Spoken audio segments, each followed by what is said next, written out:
let's consider the following problem involving our makeup data.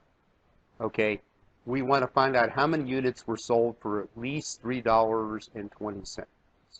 Okay, so that means every time the dollars column is at least 320,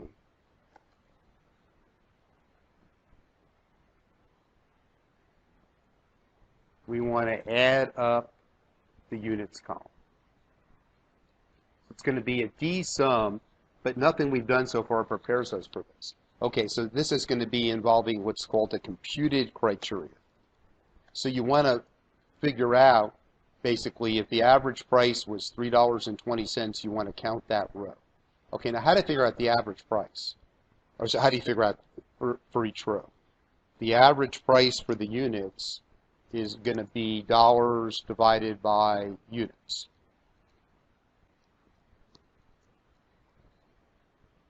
Okay, so dollars divided by units. Now, if you look, for instance, in the first row, it's 137 divided by 45, which is not at least 320. Okay.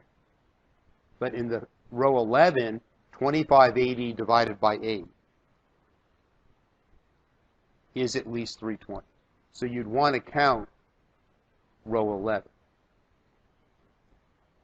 Okay, but you wouldn't want to count any row before row 11. Okay, so now how do you tell Excel to do this? Well, you create a criteria where the first row is anything except a column heading. You'll see it won't work if I use a column heading. This is unlike what we've taught you before. So I use the column head. I use the first row of our criterion range to be big price.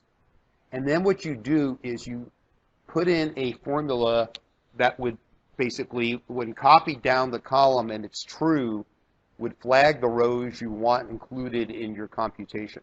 So the average price for the first row in the data, see, is going to be L5 divided by K5. So in other words, I would type a formula L5 divided by K5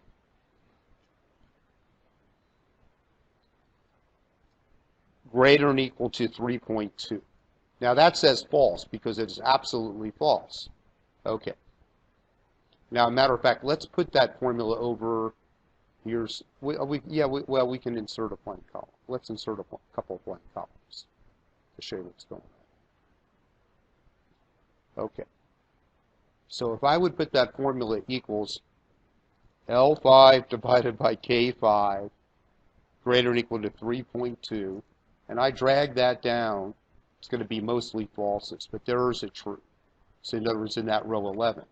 So if I put that formula here, Excel knows if you make that the criterion range, and the first row of the criterion range is not a heading from the spreadsheet, that you want to copy that criteria down every row, and whenever it's true, include that in the calculation.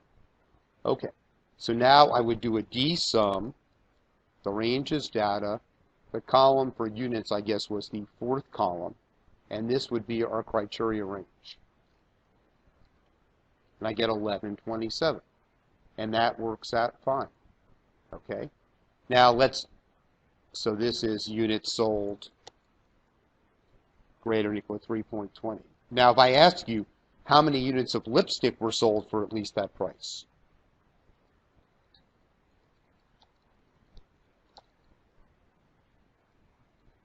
okay, you can mix and match the ordinary criteria that we've talked about in the last video with the computed criteria. But first, let me change this to product to show you it doesn't work. See, when I use a heading from the spreadsheet, it doesn't work. Okay? That's because Excel doesn't know to create, I guess, the new column for this computed criteria. But big price works fine. If I said how many units of lipstick were sold for at least 320, I would add a heading that's product, and I would add a heading of lipstick. And now the criteria range will be both these columns. So I would do D sum, data, fifth column, fourth column. It's got to be a smaller number in the answer, and it's 127. Well, that's it for the computed criteria, but they're very powerful if you combine them with the other criteria to answer fairly complicated questions. And we'll see in a couple of videos you can create what's called an advanced filter based on computed and or ordinary criteria, and you can pull a subset of your data in a database to another location, which can be very useful indeed. Okay, so thanks for watching, and there's a free course, a free 21-day course from Dr. Winston, and all of these videos are coming from one of three books. So first, this one, which you can see here at the top of the screen, Microsoft's book, which has 355 reviews, and then it's, let's see, 4.6 stars. It's coming from this book as well, his marketing analytics book, which is down here, and you can sort of see 4.5, or his newest book, his analytics stories book, which is here. And with that one, you can see it's 4 point something, or maybe even 5. I don't think it's 5. Yeah, 4.8. And so, yeah, anyways, in the description, there's a free 21-day course from Dr. Winston, or you can go to excelwithwayne.com/free, and it'll be there. But again, thanks for watching, and if you have any questions, just please let us know. Thanks.